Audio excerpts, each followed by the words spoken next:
Leetcode weekly context 484. Question number 2. Number of centered subarrays. This is a medium problem.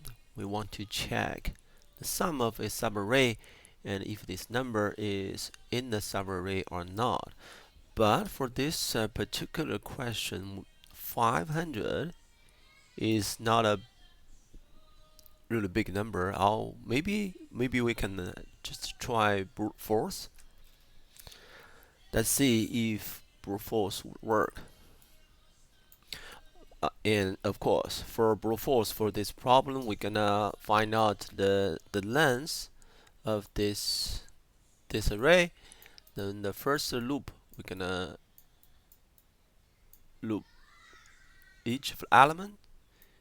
In the second layer of loop, we're gonna loop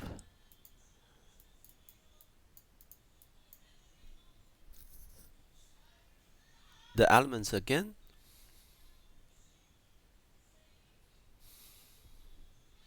And of course, we want to check if that number sum is in the array. Let's have a try.